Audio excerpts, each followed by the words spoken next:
Estamos escuchando la hora samaritana con Ayán y Sergio. Hola, muy buen día, Sergio. Vamos a empezar diferente hoy. Siempre digo buen día, queridos oyentes. Estamos en la hora samaritana. Hoy, buen día, Sergio. ¿Cómo andás? ¿Qué tal? Buenos días, Adrián.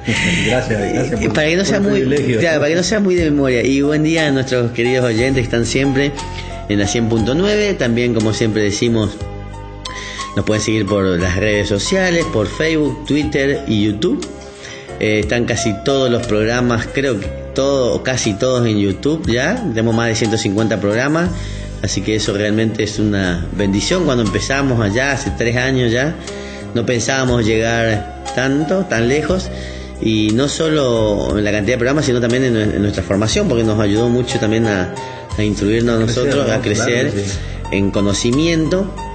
Y poder evangelizar también totalmente, ¿no? y gracias mejor. Y por eso siempre decimos, y todos, obviamente siempre todos los sacerdotes y los catequistas y todos los que están comprometidos con la iglesia siempre dicen: hay que formarse, hay que conocer no solo a Dios. No es suficiente conociendo a Jesús, porque mucha gente dice: ya, yo creo en Jesús y con eso es suficiente. No es suficiente con eso. Jesús lo dijo: no todo el que me diga Señor, Señor va a entrar al reino de los cielos.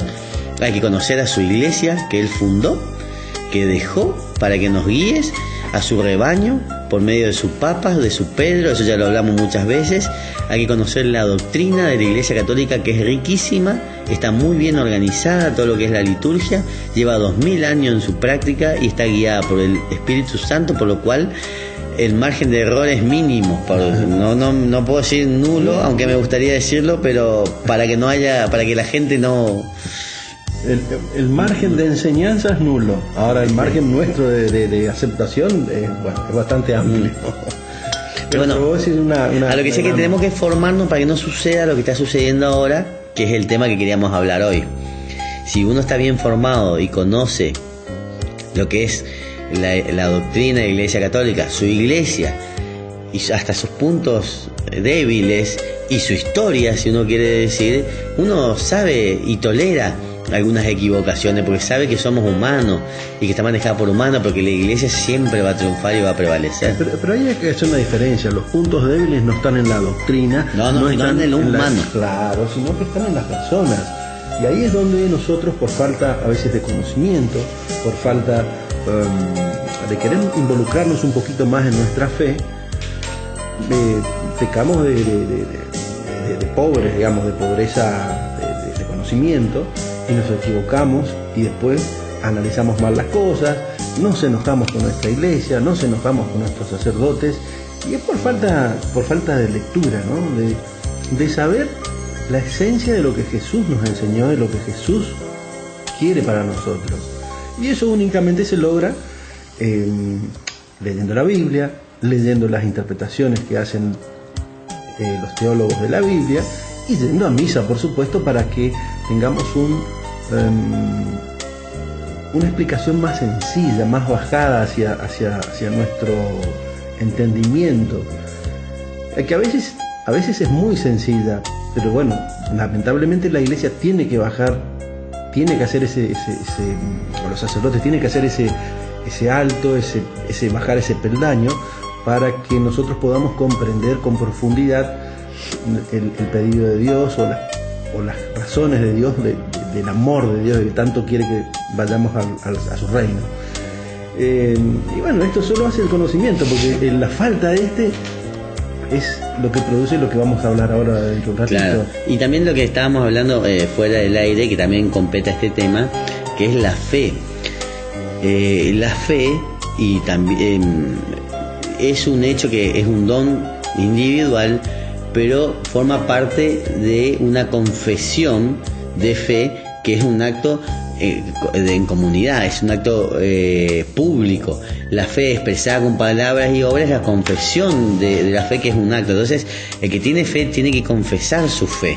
Si no, como decía Santiago, una fe sin obras es nula. Entonces, ¿a qué voy?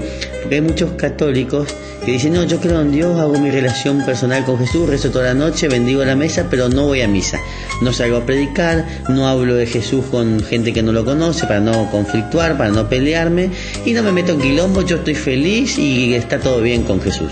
No, eso Claro. no es. Es como que no terminamos de entender el término confesar, que lo dijiste Claro. recién. Confesar no es solamente decir yo soy católico y levantar la mano. Bien dijiste vos.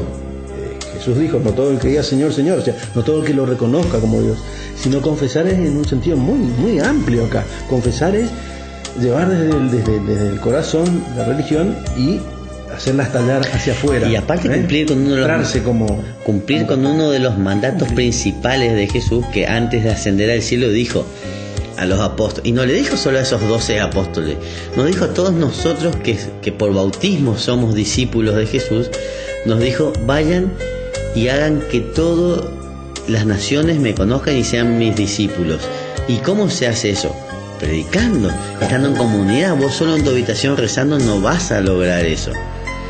Entonces, estos movimientos masivos son muy buenos en comunidad, pero también muchas veces son muy malos, como sucede ahora cuando la gente se pone masivamente en contra de la iglesia. Claro, Entonces, desgraciadamente, en comunidad se puede hacer mucho bien, pero en comunidad se puede hacer mucho mal también. Entonces, desgraciadamente, es ahí donde nosotros tenemos que trabajar en comunidad para que la comunidad, para que la sociedad no se pervierta. Y como dijo Jesús, nosotros tenemos que ser el fermento que fermente la masa. Sí, a mí me gustaría aclarar, claro. A mí me gustaría aclarar una cosita porque, viste, donde vos dejás un espacio parece que te quieren agarrar. Te quieren agarrar Sí, lo sé por experiencia, parado. lo sé por experiencia, no hace falta. Cuando vos decís las instituciones, organizaciones que se dedican a rezar o lo que sea, o sea, no termina ahí todo, pero hay que salvar, por ejemplo, las organizaciones como las Carmelitas Descalzas, que se dedican a orar y a recibir notas, pedidos por salud, por trabajo, por lo que sea, por mil razones que le dejan, que tienen una dedicación y una entrega de fe tremenda, porque han dedicado su vida a Dios, han dedicado su vida a rezarle y a ser esposas de Dios, ¿no es cierto? No, sí, Entonces, no, pero eso, ya... eso es distinto a lo que vos dijiste Sí. recién, para Ya. no que se confunda. No, pero ya o sea, la gente que nos sigue con los programas, que sabe nuestra forma de pensar, porque ya lo dijimos varias veces, que nosotros, el mundo está sostenido por toda esta gente, tanto por la gente, como vos dijiste, las Carmelitas Descalzas, un montón de gentes que hacen claustros, Claro. que su sacrificio es la oración y estar todo el día encerrados, rezando, y todos esos sacrificios que hacen y de oraciones. Pero lo hacen en nombre de todos, porque Claro. pasan por el mundo, por todas las almas. Gracias Claro. a eso este mundo sigue en pie, porque si no yo creo que gracias a la intercesión de la Virgen y de esa gente, Dios todavía nos tiene paciencia. Siempre decimos que nosotros, cada uno cumple una función dentro de la iglesia, y la función de ellos es mantener a la humanidad y a la propia iglesia. Claro. Dijimos la vez pasada cuando salió la votación, gracias a Dios, en contra del aborto legal acá en la Argentina, que sirvió mucho la movilización de la gente, pero mucho más sirvió una sola misa que hayamos hecho en favor de eso. O sea, si Dios no está, nosotros solos no podemos nada. Entonces, esta victoria fue exclusivamente de Dios. Obviamente que Él nos deja a nosotros que nosotros participemos. Esa misa en Luján con 40 obispos hizo temblar el cielo, creo yo. Entonces, es sumamente importante, y siempre nosotros decimos, como decía San Agustín, hagamos las cosas como que dependiera de nosotros, pero siempre pensemos que todo depende de Dios. Obviamente que estas oraciones que llegan de la gente que está dedicada a eso son sumamente importantes. Claro. A lo que estamos hablando del laico como nosotros. El laico como nosotros tiene que salir a predicar, porque siempre dijimos, este es un programa de laicos para Hay laicos. muchas formas, vos mencionaste recién lo de Luján, pero también las movilizaciones de los laicos a través de las redes sociales, ¿no? Porque las redes sociales hoy es una forma de comunicarse y también de evangelizar, como también es una forma de atacar la religión, o de desvirtuarla, o de desnaturalizarla. Entonces, también ahí se hace obras dentro de las redes sociales, siempre y cuando estemos hablando de que se sigue la doctrina de vida que nos enseña Jesús, amor y vida desde la concepción cero. Pero bueno, toda victoria a veces trae aparejada una consecuencia, ¿no es cierto? Estuvieron los pañuelos verdes, estuvieron los pañuelos celestes y después aparecieron los pañuelos naranjas, ¿no? Con otra concepción que un poco nos lleva al tema de hoy, ¿no? Que es un tema muy lindo, es un tema que que ya se habla inclusive ya en los evangelios, en Mateo, en Lucas, en Juan, también en el Apocalipsis. No, y en el Viejo Testamento ya existía también. Sí, porque también es una institución que tenía sus formalidades o no. Es un tema muy lindo, ¿no? Lo voy a decir yo porque... Sí, porque la gente está intrigada. Pero es el tema de la apostasía, ¿no? Tema que se puso de moda últimamente, claro, palabra que salió. Por eso decía lo de los pañuelos. Yo no voy a atacar a los pañuelos naranjas ni a los verdes, no los ataco. Simplemente voy a mencionar la ideología que presentaron, ¿no? Que son un grupo de gente, que no son solo ellos, porque después mirando las páginas, he visto las páginas de internet, he visto Facebook, he visto nuevas organizaciones que uno tiene que poner apostasía simplemente y dice cómo apostatar de la iglesia, pero son decenas de páginas que han aparecido con motivo a lo mejor de estas peleas que hay contra la Iglesia Católica, estos ataques que hay contra la Iglesia Católica, al punto de que ya dan formularios de cómo apostatar de la Iglesia Católica. Ahora vamos a explicar un poquito qué es apostatar de la Iglesia Católica. Y a mí me llamó mucho la atención porque yo pensé que fue una manifestación nada más de descontento de un grupo de católicos y no católicos con el resultado positivo en favor de la vida, ¿no? Claro, cuando empezó el tema, como vos dijiste, de los pañuelos naranjas, que era separación de la iglesia del Estado, ya alguien que piensa eso y que quiere que la iglesia católica no sea ayudada, por esto que en realidad es muy poco lo que le ayuda en comparación. La iglesia católica está mantenida más que nada por la ayuda de los fieles y las donaciones. Lo poco que le da el Estado, que el otro día explicaba muy bien, era el 70% del sueldo de un juez le da a un obispo, y no son muchos obispos, y después algunos sacerdotes parroquiales cobran 3.000 pesos o algo así. Es muy poco a comparación del enorme gasto que tiene la iglesia día a día con todo lo que mantiene, de las escuelas. Nosotros somos un estado de origen salido de la conquista de los españoles, donde había una gran evangelización, y nosotros somos un estado católico, nos guste o no nos guste. Pero bueno, más allá de eso, es católico. Entonces, yo te digo porque está fundado en cuestiones históricas también el sustento de la iglesia católica. Antes era mucho más grande, ahora es poco, ahora es muy poco lo que se ayuda al Estado de la iglesia católica. Entonces ya tiene que dejar de ser un punto de ataque, ¿no? Porque sí, pero más que lo saquen. Igual la iglesia va a seguir funcionando porque nosotros los laicos comprometidos, los católicos, vamos a seguir ayudando a la iglesia, y la iglesia siempre va a seguir en pie. Entonces eso no es un problema en sí que ellos se quieran separar el Estado.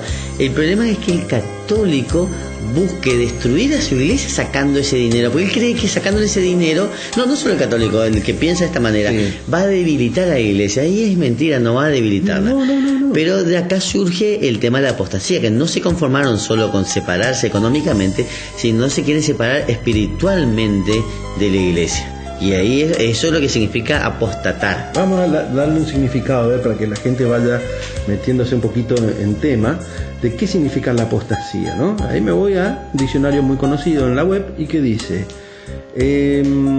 la apostasía es la negación, la renuncia o la abjuración de la fe en una religión. La misma palabra tiene otro significado, ¿no? También es referido o referente a la salida o el abandono irregular de una orden religiosa o de un instituto, etcétera, etcétera, etcétera. Entonces, como vemos ahí, es apóstata el que renuncia, el que niega a su fe.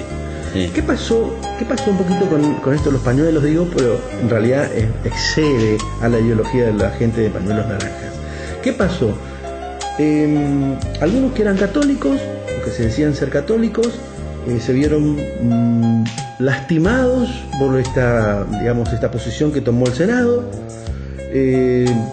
Algunos que otros que no eran católicos, entonces decidieron apostatar, es decir, hacer apostasía colectiva, juntarse un determinado número de personas y renunciar a su fe católica. Sí, lo que están renunciando en realidad es a su bautismo. Sí, en realidad ellos más que nada, como vos decís, están renunciando a su fe y a la iglesia, pero dicen renunciar al bautismo, pero eso es ignorancia, porque no existe. El bautismo es una señal indeleble que los padres dan a sus hijos generalmente, y es una marca eterna, o sea, indeleble, o sea que por más que yo renuncie está marcada, y eso tiene que agradecer a sus padres. Pero está sostenido en el derecho canónico, está aceptado, porque algunos ponen anotaciones marginales en que... Claro, pero igual es indeleble, es un sello en el alma, no se puede borrar con una renuncia de un papel, a eso voy. Claro.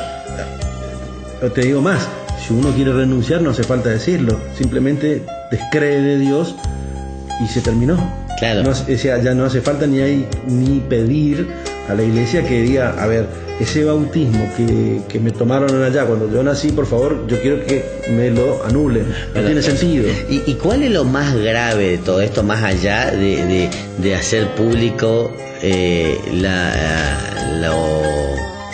lo contrario a la iglesia, o sea, de hacer público su descontento con la iglesia? Lo más grave es que cuando uno hace apostasía, renuncia a su fe, renuncia a la iglesia, renuncia también a todo lo que conlleva a ello, renuncia a la Eucaristía y renuncia al perdón de los pecados, renuncia a la confesión, renuncia a la unción de los enfermos. ¿Y cuál es el único pecado que Jesús dijo que no va a ser perdonado ni acá ni en el otro mundo? Ofensa al Espíritu Santo. Que es no aceptar el perdón de Dios. Entonces, desgraciadamente, y esto yo creo que es un gran dolor en el cielo y un gran gozo en el infierno, que toda esta gente está renunciando y está rechazando el perdón de Dios, está justamente negando al Espíritu Santo. Entonces, ese es el único pecado que no va a ser perdonado. Sí. Creo que fue, perdónenme el error, tampoco quiero poner en cabeza de nadie palabras que no dijo, pero me parece que fue el Monseñor Aguer que había dicho que en realidad quienes estaban haciendo estas apostasías colectivas mayormente son gente que no participa de la vida religiosa, claro, simplemente que han sido por una costumbre bautizados, pero que jamás han tomado digamos una postura o han participado de la fe religiosa. Entonces yo creo que también fue atinado ese comentario, porque ese comentario tiene que llevarnos a reflexionar a ver, si yo voy a ser apóstata de una fe que yo la llevo adelante, que la llevo desde el corazón. ¿Por qué? Porque también empiezan a querer decir que empiezan a manifestarse en estos grupos sociales que pueden ser apóstatas aquellas personas que son ateas, que me parece una barbaridad, porque primero que no están inscritas no han sido bautizadas y no están inscritas con sus certificados correspondientes, más allá de lo espiritual que vos dijiste. Sí, claro, ¿no? claro. Pero digo, ya que si van a lo formal, veamos lo formal. No están inscritas, entonces una persona que no va a un determinado colegio no puede ser echado porque nunca estuvo inscrita, ¿entendés? Entonces ya veo esto como algo demasiado forzado, ya como demasiado violatorio de la Iglesia Católica, y entonces ya estamos entrando en otro terreno, ya en una persecución ya histérica, si se quiere, ¿no? Porque estas apostasías generales se dieron en muchas ciudades importantes, Mendoza, Córdoba, Entre Ríos, el mismo Buenos Aires, y son movimientos, si bien son chicos, pero son movimientos que llevan lastimosamente a algunos católicos, incluso algunos que han participado en la misa y no han entendido, los van arrastrando con su ignorancia a renegar de la fe que la han tenido. Y por ahí confunde a gente que no sabe, por eso siempre decimos que hay que estar formado, y lleva en la marea esa, se lleva gente que estaba distraída. ¿Viste cuando hay una ola fuerte y vos estás distraído? Te tumbó. Y muchas veces pasa esto con estas grandes manifestaciones en ola, que la gente no se interioriza. ¿Cuáles son las formas de separarse que habíamos hablado fuera de aire? Me parece que hoy no vamos a hacer música porque está tan interesante tema que... Está lindo como para no cortarlo. Para no cortar. ¿Cuáles son las formas de separarse o apartarse de la fe católica? La herejía, la apostasía y el cisma. Por eso estamos hablando. La incredulidad es el menosprecio de la verdad revelada o el rechazo voluntario de prestarle asentimiento. Se llama herejía la negación pertinaz, después de recibido el bautismo, de una verdad que ha de creerse con fe divina y católica, o la duda pertinaz sobre la misma. Eso suponete la herejía, por ejemplo, negar una verdad. O sea, negar la virginidad de la Virgen María es una herejía. Claro. ¿Entendés? O sea, y yo me extraña que muchos católicos tengan en duda eso. Negar cualquier dogma es una herejía. ¿Sí? Negar que Jesús está en la Eucaristía es una herejía. Bueno, apostasía es el rechazo total de la fe cristiana. Y el cisma es el rechazo de la sujeción al sumo pontífice o de la comunión con los miembros de la iglesia, claro, a él sometido. Eso es lo que pasó. Pues pasaron dos grandes cismas, pero uno es un cisma solo, que es de la separación de la iglesia oriental de la occidental, porque ellos ya no dependen de nuestro papa, sino tienen su patriarca, pero siguen dentro de nuestra iglesia, siguen dentro de la iglesia de Cristo con muchas cosas en parecido, inclusive la misa. Católicos ortodoxos. Y otra cosa es el cisma, pero con apostasía, claro, que hubo de Martín Lutero y todas las ramas. Ellos hicieron una apostasía también generalizada, claro, como lo que está sucediendo ahora. Entonces, ellos no lo ponen bajo digamos, la visión o la lupa de ser apóstatas, porque ellos creen que no, ellos creen que son renovadores o refundadores de la iglesia, pero en realidad es una apostasía, es una renuncia a la fe original que Jesús nos dejó. Lo dice Jesús en Juan 6, me parece algo, en Juan dice: ellos eran de los nuestros, pero se apartaron de nosotros. O dice también la Biblia, creo que en Juan dice, o esta es la parte que decía, ellos dejaron de pertenecer al grupo que seguía a Jesús. Entonces, primero pasó ahí, la primera apostasía que hubo fue mismo en la época de Jesús, cuando él empieza a hablar de dar su cuerpo y su sangre, que no entendieron y se alejaron de él. ¿Sí? Se fueron dejaron de ser seguidores de Cristo y de su iglesia, porque Cristo es su iglesia. Y después Jesús habla y dice, porque ellos son de ustedes, eran de los nuestros, pero dejaron de ser de los nuestros. Y ahí se refería a la apostasía, como por ejemplo los protestantes. Eran de los nuestros, pero no conforme ni con el Papa en ese momento, que era León XII, creo, Pío XII, el que peleó con Martín Lutero, que él no quiso obedecer, hizo el cisma y la apostasía porque se separó de la fe de la iglesia, no creen en los dogmas, cambiaron totalmente la doctrina de la iglesia. Sí, pero a veces basado en cuestiones que no debería llevar a la ruptura de la iglesia, porque Lutero, por ejemplo, o Calvino no compartían cierto grado de corrupción que había en ese momento determinado, ¿no es cierto? Volvemos a decir, la iglesia está llevada adelante por personas que se equivocan, que se equivocaron, que se van a equivocar en el futuro también, pero eso no hace que la iglesia deje de ser una y santa. No era la forma de dividir y de reformar, y a partir de Lutero, de Calvino, volver a hacer resurgir la iglesia, porque ¿qué quiere decir? Que porque cuando aparece en el Lutero y Calvino en el año 1500 y piquito, quiere decir que durante 16 siglos Jesús no tuvo en cuenta a todas esas personas, a todos los que nacieron y que pertenecían a la iglesia católica, y resulta que los que evangelizaban en el nombre de Jesús, incluido Martín Lutero, también eran personas que estaban perdidas, que no pertenecían a la iglesia. O sea, si estamos pensando que Jesús vino en el año 0 y en el 1500 se formó su iglesia, fue un fracaso. ¿Qué hizo el Espíritu Santo 1500 años? No condice, porque le pone a Pedro como fundamento, como comienzo de la iglesia, y a partir de ahí empieza la iglesia. A partir de ahí están los grandes teólogos, porque vos decías, algunos fundan la apostasía de la iglesia, ni bien muere el último de los apóstoles.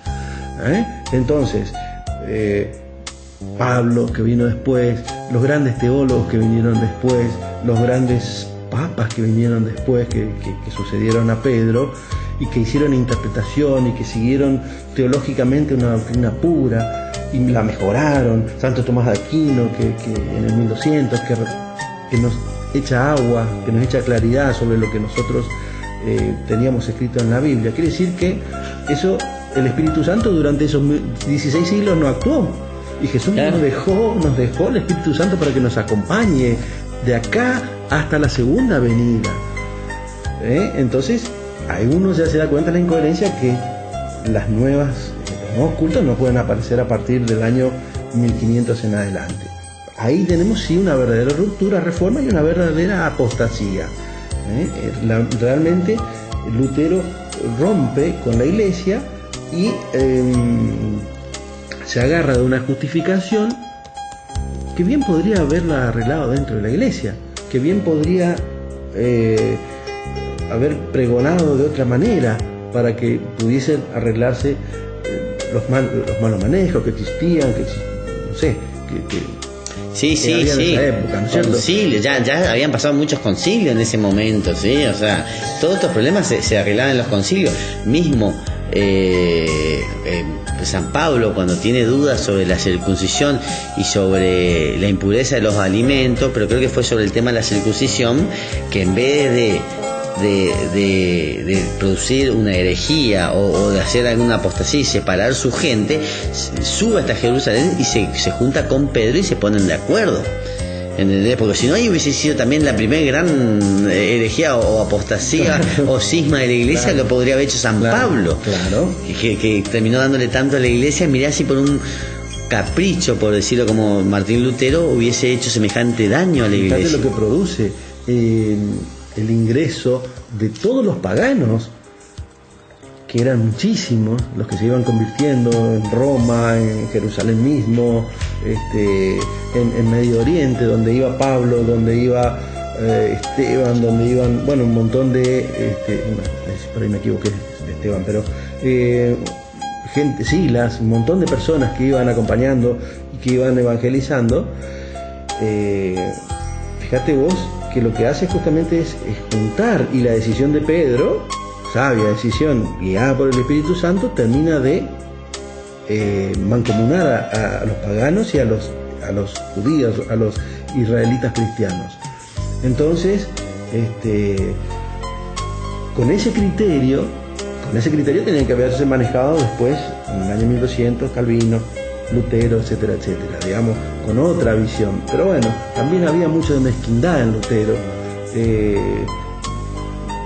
Lutero criticaba la corrupción, pero Lutero no, era un hombre noble, que venía de la nobleza y vivía en la abundancia. Sí, él tenía otros temas muy personales. Él llevó, muy personal, él llevó a su autoconvencimiento lo que a él le cerraba. Es lo que hacen mucho ahora. Lo que le gusta lo toma y lo que no le gusta y no. Traduce la Biblia directamente desde el hebreo, del arameo, al alemán. Entonces ahí surgen para él una serie de contradicciones que en fin no tenía que existir, porque el mismo Pablo usaba la Biblia griega.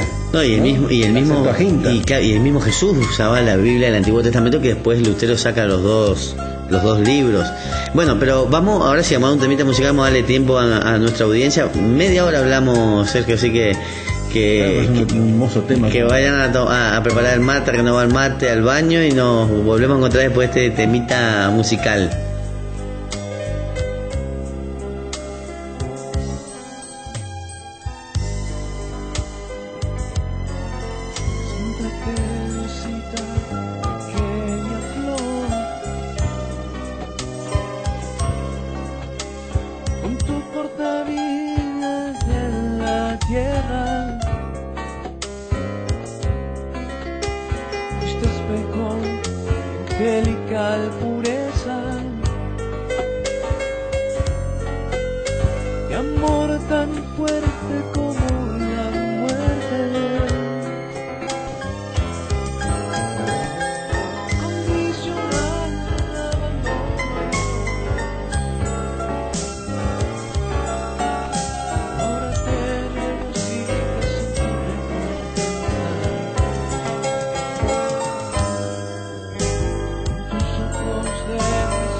derrama rosas sobre mí, derrama rosas en honor de mi muerte. Ten para mí necesidad de mantener corazón y mente puros como los tuyos. Recibir la esperanza de gracias, de la bondad infinita del Señor. Pongo todo mi ser,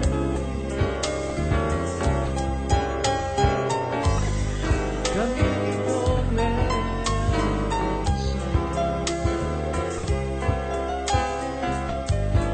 yo imploro tu intercesión, ardientemente lo deseo. Lluvia de rosas sobre mí, lluvia de rosas de mi muerte. Derrama rosas sobre mí, derrama rosas de mi muerte. Poco sepa la pequeñez, poco a poco para servirlo y amarlo a él. Poco a poco estoy en tu camino.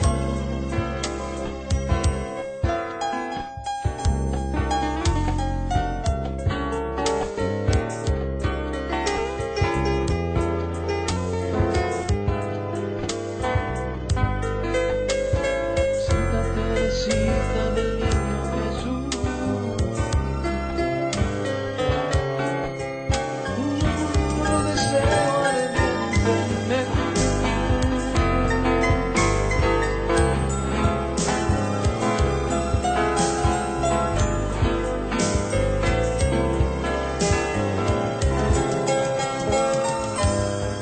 Lluvia de rosas sobre mí, lluvia de rosas de mi muerte. Derrama rosas sobre mí, derrama rosas, derrama rosas en la hora de mi muerte.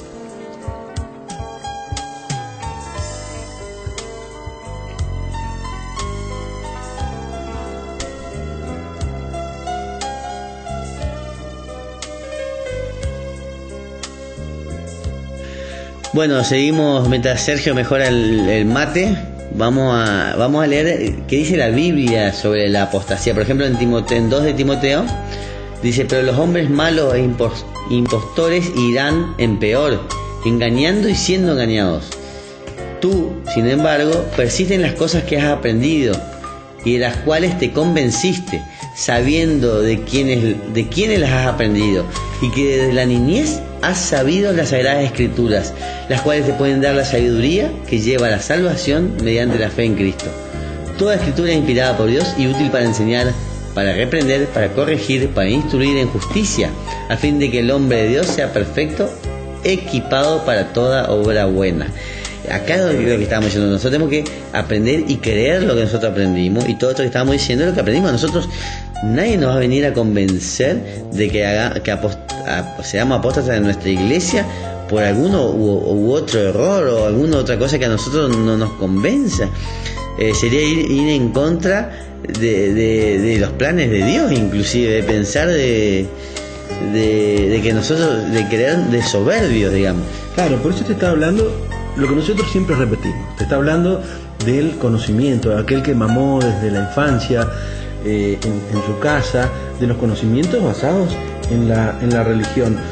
A ver, nosotros tenemos, ¿por qué somos? O sea, la pregunta de hoy me parece que ronda, Adrián, es ¿por qué el mundo de hoy está tan apóstata, no?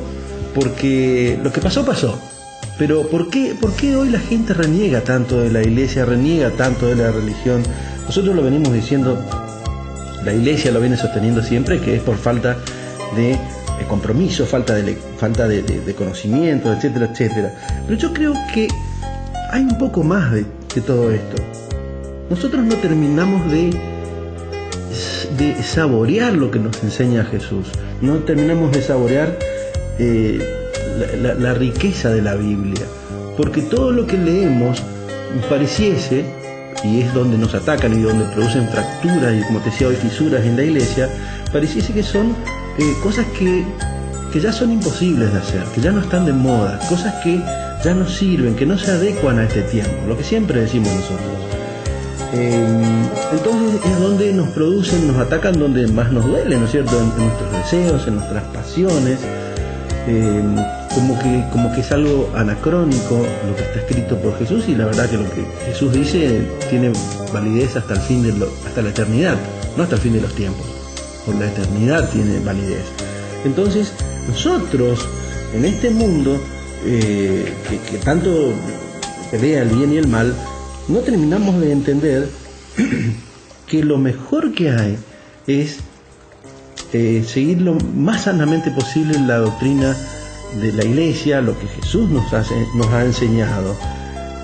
Y como te repito, lo que vos leíste recién, nos falta conocimiento, nos falta saborear. Fíjate, los grandes santos y santas saborearon a Jesús, lo entendieron, lo comprendieron, se apasionaron por Jesús, por las buenas enseñanzas. Porque Jesús no pide nada distinto, nada que sea disconforme con la vida, con el mundo actual. ¿Qué te pide? Amor al prójimo, a Dios, al prójimo. Te pide perdón, saber perdonar, saber pedir perdón. Si nosotros, primero, mirá lo que dice, ya que vos dijiste lo que Jesús nos enseñó, lo que dicen Hechos los Apóstoles, que cuentan lo que decía Jesús: sé que después de mi partida vendrán lobos feroces entre vosotros que no perdonarán el rebaño, y que de entre vosotros mismos se levantarán algunos hablando cosas perversas para arrastrar a los discípulos tras ellas. Por tanto, estad alerta, recordando que por 3 años de día y de noche no cesé de amonestar a cada uno con lágrimas. Eso decía Jesús. Y después hoy estuve leyendo una aparición de Jesús al Padre Pío de Pietrelcina, que él decía: ustedes creen que mi agonía duró 3 horas, y acá dice 3 años, y dice: mi agonía va a ser hasta el final de los tiempos por todo esto que está pasando. Entonces acá mismo nos está advirtiendo de que esto iba a pasar, de que esto va a suceder. Entonces nosotros tendremos que estar alerta, no dejarnos convencer. Si nosotros hubiésemos hecho caso a los primeros errores de la iglesia o de la gente que pertenecía a la iglesia se tendría que haber venido abajo con Judas. ¿Qué hubiésemos dicho? Claro, entonces uno critica a un fulanito, un menganito, o hasta el Papa cuando no le gusta alguna actitud, y ya se quieren separar o quieren difamar a la iglesia. Entonces con Judas ya el primer cisma que tendría que haber habido en la iglesia, ¿entendés? Sí, claro. O sea, vas a ver siempre gente que nosotros podemos no estar de acuerdo porque no entendemos cuáles son sus planes por ignorancia, entonces tenemos que guardar silencio, o inclusive si esa persona se equivocó, como pasa con los curas pedófilos que existen y existieron, bueno, se va a encargar los que se tengan que encargar primero dentro de la iglesia, dentro de la justicia, y Dios después con ellos. Pero nosotros no podemos pretender de que va a estar todo mal, porque mismo Jesús dijo que el infierno no prevalecerá sobre la iglesia, no dijo que no va a ser zarandeada. No. Y mismo le dice a San Pedro en ese mismo diálogo: yo oré para que el diablo no te derrumbe, o sea, pero que te va a zarandear, claro, te va a zarandear. Exactamente, pero bien claro dice: las puertas del Hades no triunfarán sobre el cielo, sobre el reino de los cielos. Y Jesús nos enseña de muchas maneras eso. Cuando habla de la parábola de la cizaña, nos está diciendo eso: nosotros nos vamos a criar entre cizañas, o seremos la cizaña o seremos el trigo, uno de los dos seremos, pero pertenecientes a una misma comunidad. Pero ojo, no creamos todos que somos trigo o que lo vamos a hacer. Hay cizaña que puede transformarse en trigo, salvo el momento de la siega, es decir, el momento que venga Jesús y ya es cizaña quedará. Pero ahí está el perdón de Dios. La mala hierba también puede llegar a ser buena si se convierte, si sabe. Y yo creo que ahí podría más fácil entender diciendo que somos todos semillas. Y el día del el día de la siega, Jesús va a tirar la gota de agua, a ver si nos transformamos en un cizaño. La parábola de la cizaña apunta al día de la siega. Claro. ¿Cierto? Ya cuando la cizaña ya no cambió más. Pero si nosotros nos viene a decir, si nosotros comenzamos como una mala planta, podemos enderezarnos, podemos reacondicionarnos, reeducarnos en nuestros valores, en nuestros principios y participar de la iglesia, La gente nosotros los católicos no terminamos de conocer, Adrián, la riqueza de nuestra doctrina de fe, de la palabra de Dios. Y todo también pareciese que nos molesta, todo pareciese que va en contra de nuestra comodidad, viste que ahora se utiliza mucho, no quiero que me saquen de mi zona de confort, viste. Y parece que la iglesia es lo que molesta, ¿no? Es la que te saca de la zona de confort. Claro que te saca de la zona de confort. Y como Juan el Bautista le sacaba de la zona de confort a Herodes diciéndole lo que no le gustaba que le digan. ¿No? O sea, obviamente, yo cuando hablo... El mismo Jesús estaba en una zona tremendamente difícil. Y siendo el dueño del mundo, mira lo que tuvo que hacer para... Si nosotros decimos, pero yo no tengo por qué hacer esto porque yo tengo para vivir cómodamente. Y Jesús tenía para vivir comodísimamente en el paraíso y tuvo que venir acá a pasar pobreza, hambre, frío y sufrimiento para salvarnos. Entonces, cuando se habla de eso, siempre digo la parábola del granjero insensato que había acumulado tanto que dijo, bueno, ahora descansa alma mía porque has acumulado para vivir toda tu vida. Sí. Y Dios le dice, ingrato, esta misma noche vas a morir. Nunca nos quedemos en la comodidad, en nuestra comodidad. No. Si hay gente que está necesitando de nosotros, si nosotros tenemos tiempo libre, tenemos la bendición de no tener que trabajar tanto para poder vivir, invirtamos ese tiempo en nuestra salvación. Bueno, entonces en definitiva no seamos apóstatas, porque cualquier cosita nos hace derrumbar nosotros y queremos ser apóstatas.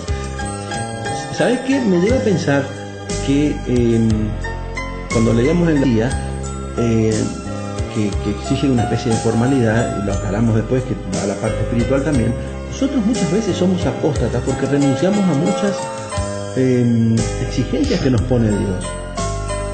Diciendo, bueno, esto es muy difícil, lo corro un poquito, a ver si lo hago después, ¿viste? Y nos pasa lo que contaba Jesús en la parábola, ¿no? El granjero ambicioso. Cuando queremos revertir nuestra situación ya es tarde. Tenemos que reconocer que nosotros también, católicos, los católicos que son practicantes, los católicos que salen a evangelizar, aquellos que le ponen el pecho a las balas, también tenemos también tienen sus momentos de apostasía, sí, porque renunciamos a algunas cositas porque nos queda incómodo, pero también volvemos después, volvemos y volvemos al camino correcto. ¿Qué quiere decir con esto? Que todos estos movimientos no nos lleve en forma masificada, no nos lleve como ovejas al matadero. Sepamos, antes de ir a hacer una apostasía colectiva, vayamos a hablar con nuestros sacerdotes, vayamos a hablar con el cura de confianza o con algún cura, si no lo vimos nunca, vayamos a hablar, que nos enseñe un poquito a ver qué Dios nos pide. Veamos si es sensato lo que nos pide Dios o si es sensato lo que voy a hacer yo de renegar de una fe que no existe. Claro, lo que pasa es que por eso te digo... ¿Me entendés? Sí, entonces, pero por eso también yo creo que la gente ahora también está confundida. El ateísmo, sí. Cuando digo fe que no existe. Sí, no, bueno, por eso, pero peor es cuando la apostasía se da con la gente creyente que tuvo una fe y renuncia a su fe. Eso es la verdadera, digamos, apostasía. El ateo ya no cree directamente, no tiene nada que apostatar porque no tiene que retroceder en su fe. Apostatar es retroceder. a lo que voy es que mucha gente está confundida porque cree que apostatando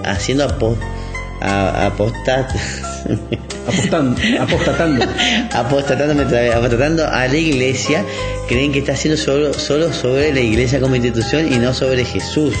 Y no es así, porque ahí estás que pasa lo que pasó con los protestantes. Ellos siguieron unidos a Jesús, pero no a su iglesia, lo cual es inviable. Se justifican diciendo después, yo sigo creyendo en Jesús, pero en esta iglesia, con estos conceptos no me sirve. Por eso. Es lo mismo, por eso te digo, mucha gente cree que yéndose ahora de la iglesia católica haciendo apostasía, sí unía a Jesús, y eso es imposible, porque Jesús está en la Eucaristía, Jesús está en la confesión, Jesús está en la iglesia, y para eso vino, para fundar su iglesia. Corremos serio peligro de convertirnos en cizaña. No, aparte que dice el tercer mandamiento, santificarás las fiestas, y eso es ir todos los domingos y fiestas de guardar, por lo cual vos dejás de ir a la iglesia un domingo porque fuiste apóstata y ya estás en pecado mortal, y estás en pecado mortal, no puedes estar, no estás en gracia de Jesús, o sea, no puedes ser amigo de Jesús. Entonces renunciar a la iglesia es renunciar a Jesús igual. Entonces no hay que tener esa falsa idea de... Entonces, diciendo lo que vos dijiste, me preocupa esa gente que por ahí, sin exteriorizar la renuncia a alguna doctrina o a lo que Jesús nos enseña, que es cuidar la vida, va a la iglesia creyendo, va a la misa creyendo que el aborto es algo bueno.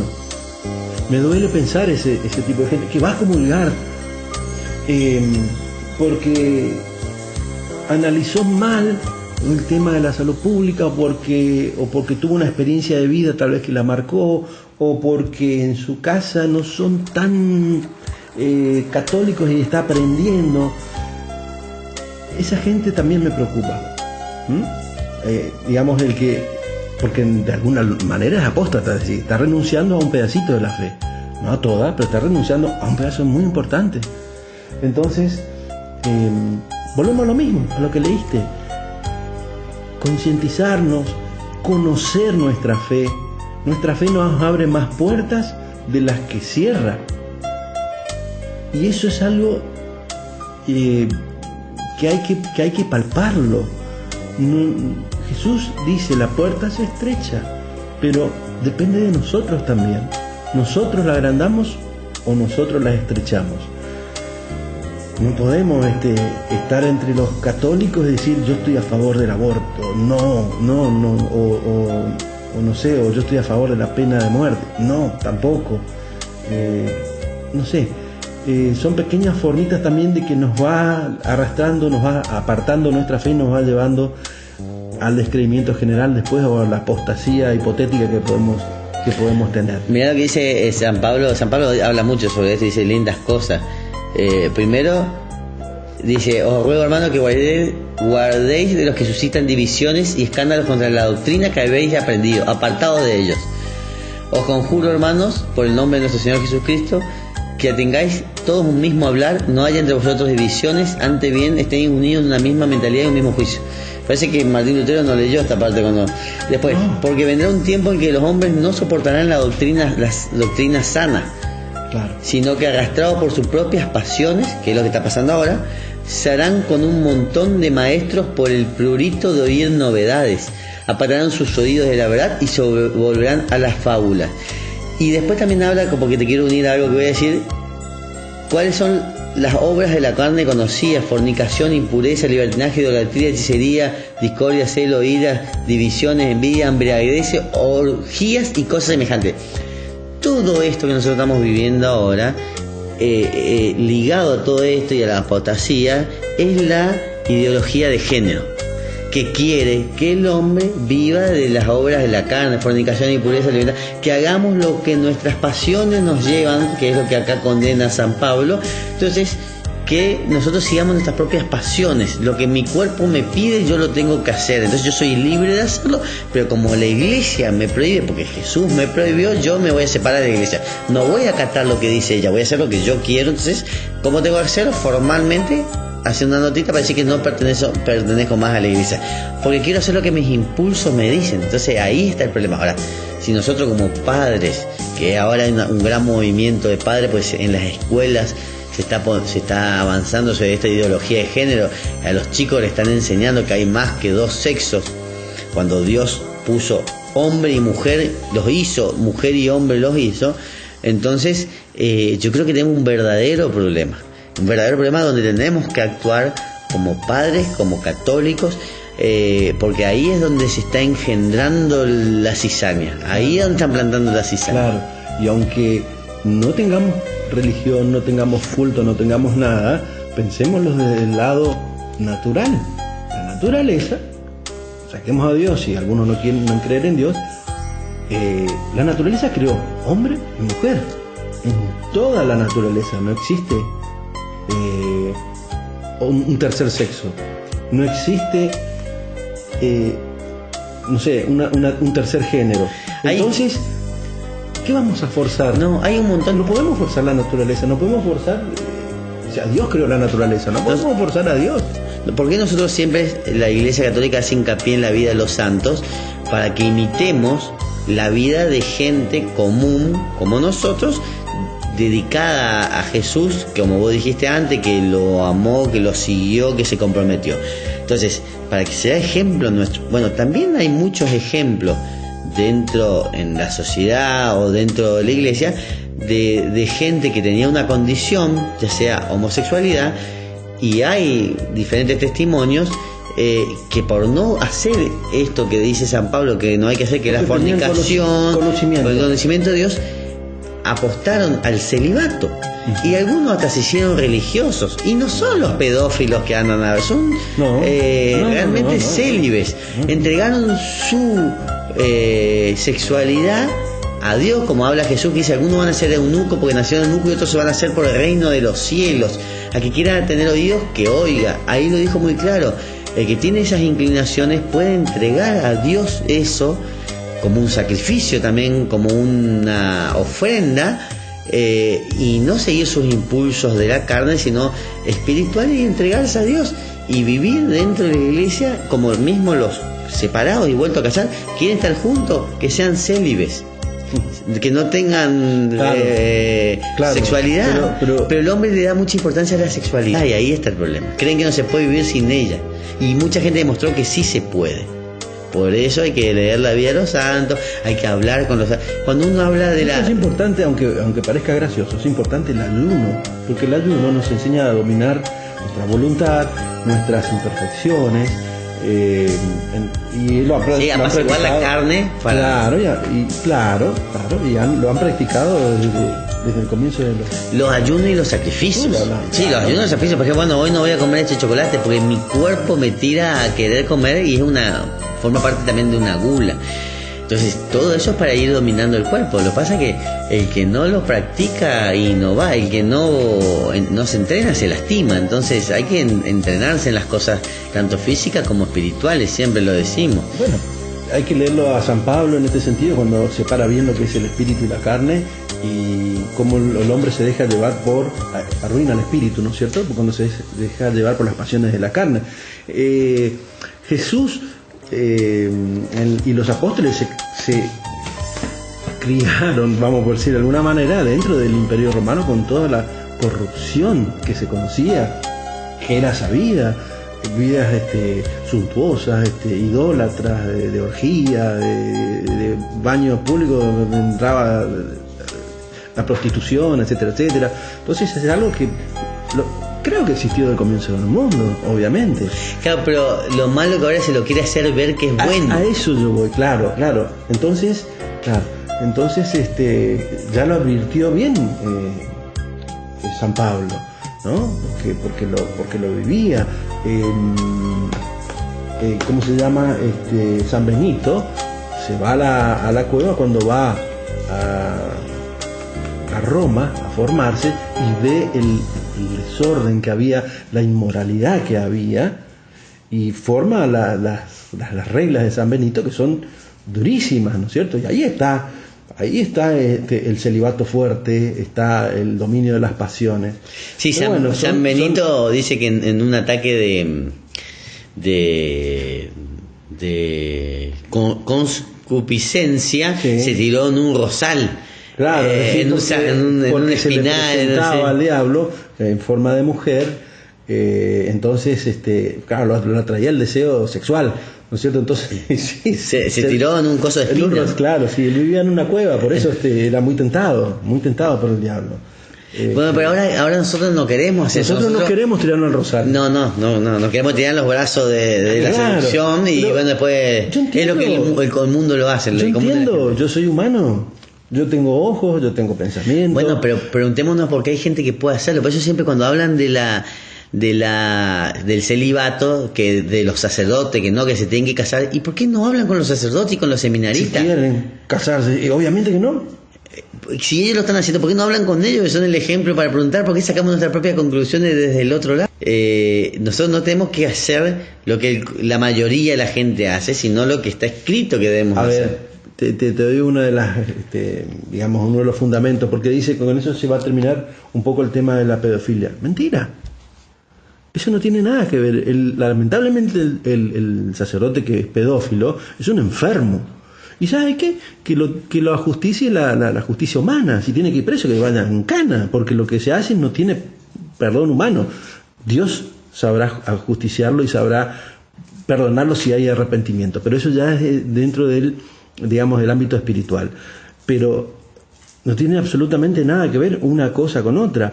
El que hace el celibato es por un compromiso de amor con Dios, porque se está privando de algo, está ayunando de por vida de algo duro, porque realmente lo que es sexual atrae al hombre. El hombre es, digamos, sexual por naturaleza, y es un compromiso tremendo que está tomando el sacerdote. Y le puedo decir a la gente que la gran mayoría de los sacerdotes los cumplen a rajatabla, y eso nadie lo dice. Es más fácil señalar a los sacerdotes que son pedófilos, que son los menos de la iglesia, porque hay muchísimos sacerdotes en el mundo que cumplen la regla de Dios, que señalar a los buenos, ¿no es cierto? No, te voy a decir otra, es más todavía, te voy a decir otra cosa todavía.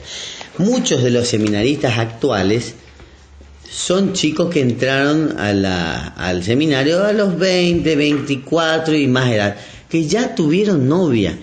Porque uno puede decir, bueno, pero ellos no conocieron. No, ellos conocen el mundo y conocen sus disfrutes.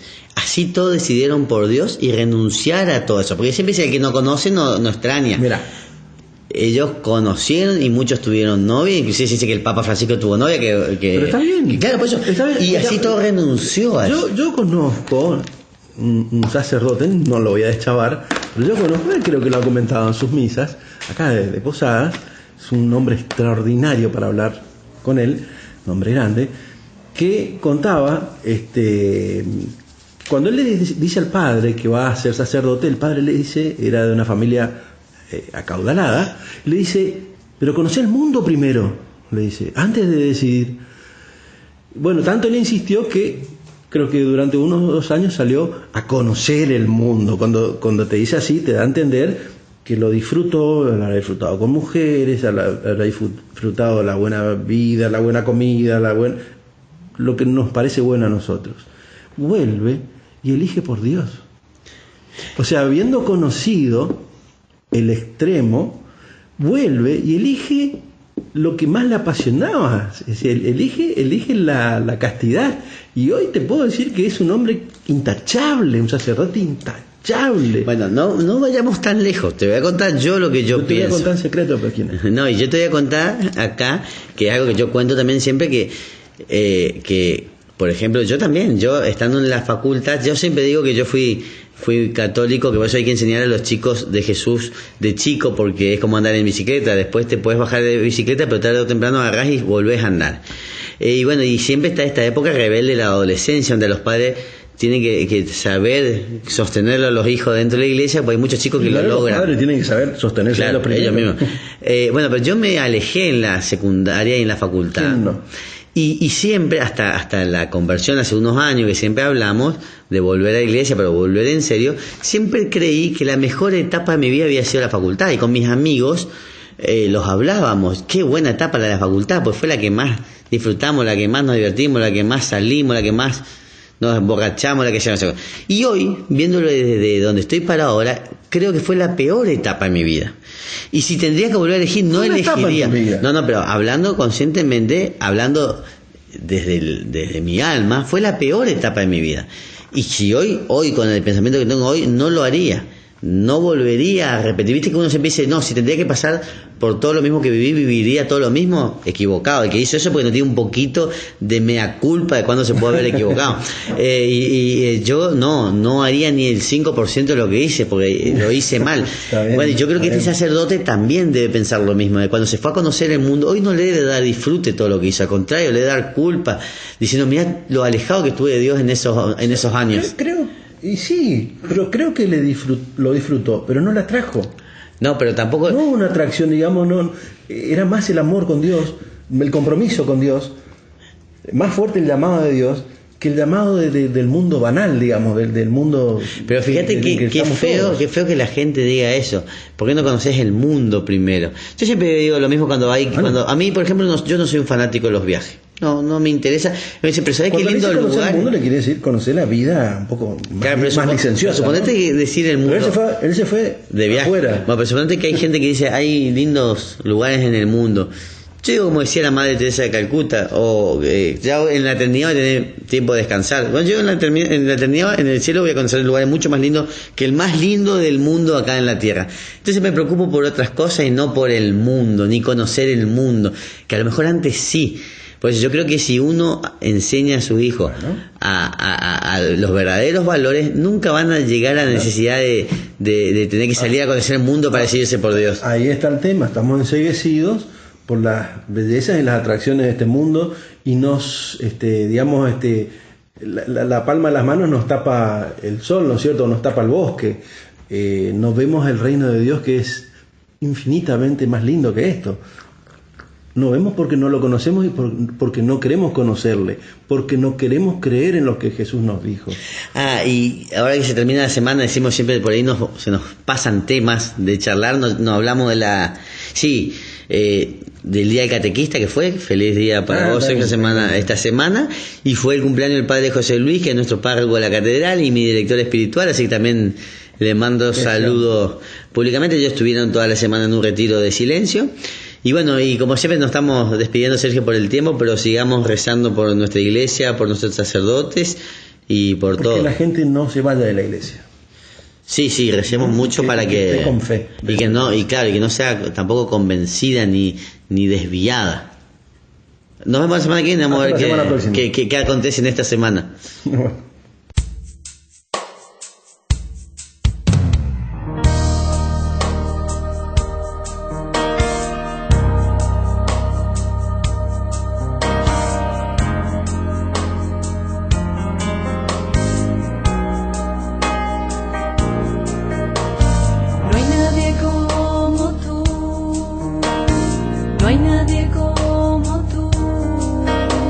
Precioso y hermoso, tan bello y tan glorioso. No hay nadie como tú, no hay nadie como tú. Precioso y